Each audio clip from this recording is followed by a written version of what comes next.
أعوذ بالله من الشيطان الرجيم.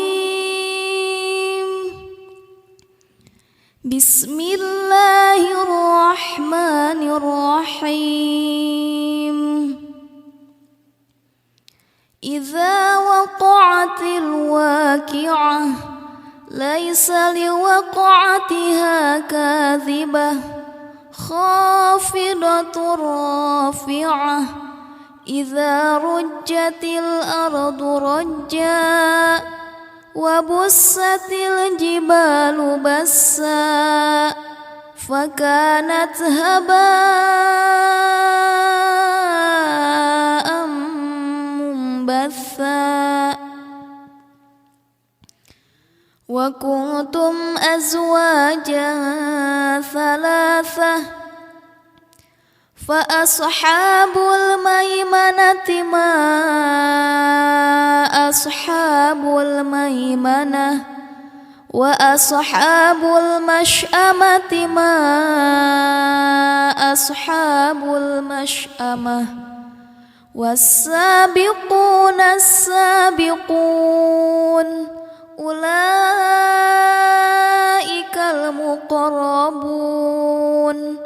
في جنات النعيم ثلة من الأولين وقليل من الآخرين على سرر موضونة متكئين عليها متقابلين يطوف عليهم ولدان مخلدون بأكواب وأباريق وكأس من معين لا يصدعون عنها ولا ينزفون وفاكهة مما يتخيرون ولحم طير مما يشتهون وحور عين كأمثال اللؤلؤ المكنون جزاء بما كانوا يعملون لا يسمعون فيها لغوا ولا تأثيما إلا قيلا سلاما سلاما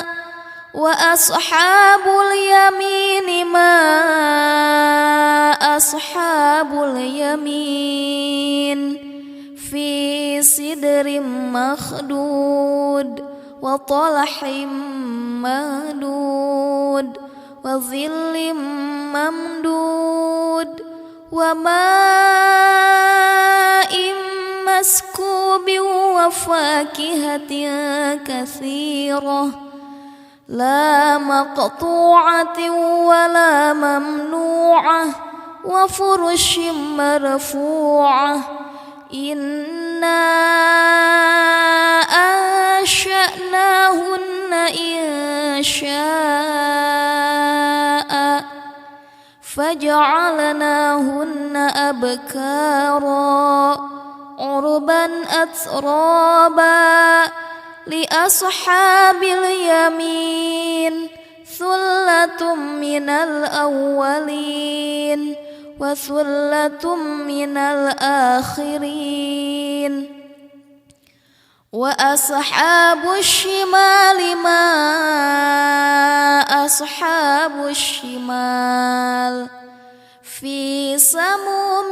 وحميم وظل من يحموم لا بارد ولا كريم إنهم كانوا قبل ذلك مترفين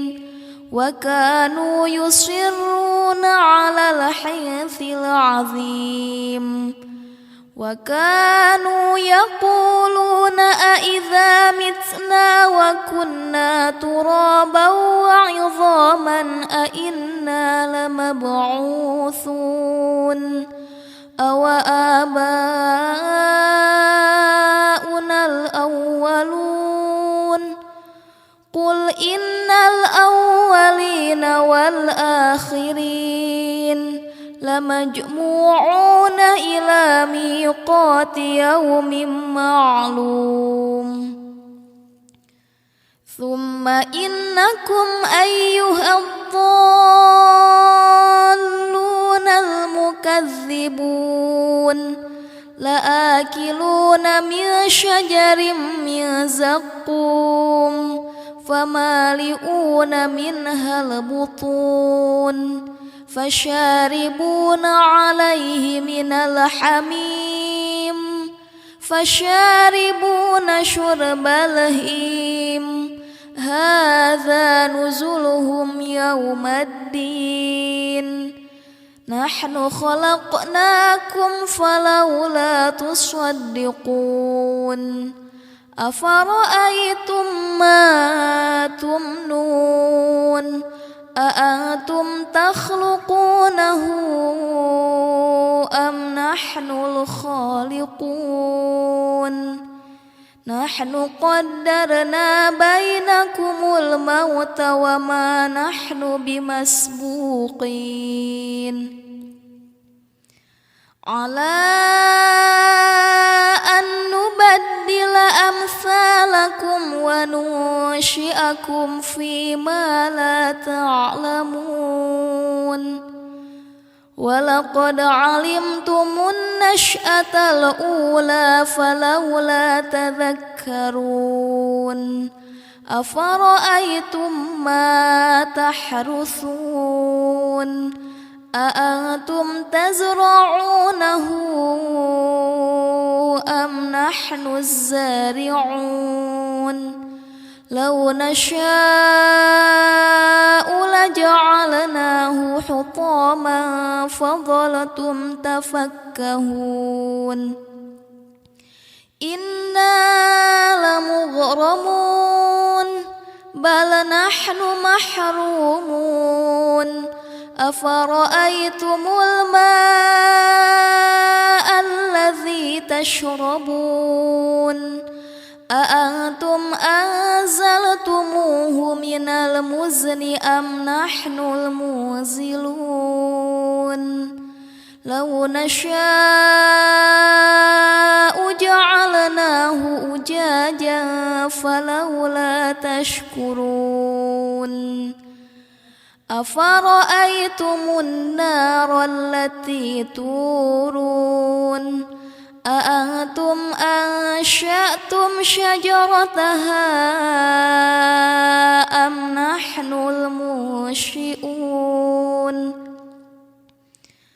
نحن جعلناها تذكرة ومتاعا للمقوين فسبح باسم ربك العظيم فلا أقسم بمواقع النجوم وإنه لقسم لو تعلمون عظيم إنه لقرآن كريم في كتاب مكنون لا يمسه إلا المطهرون تنزيل من رب العالمين أفبهذا الحديث أنتم مدهنون وتجعلون رزقكم أنكم تكذبون فلولا إذا بلغت الحلقوم وأنتم حينئذ تنظرون ونحن أقرب إليه منكم ولكن لا تبصرون فلولا إن كنتم غير مدينين ترجعونها إن كنتم صادقين فأما إن كان من المقربين فروح وريحان وجنة نعيم وأما إن كان من أصحاب اليمين فسلام لك من أصحاب اليمين وأما إن كان من المكذبين الضالين فنزل من حميم وتصلية جحيم إن هذا لهو حق اليقين فسبح باسم ربك العظيم صدق الله العظيم.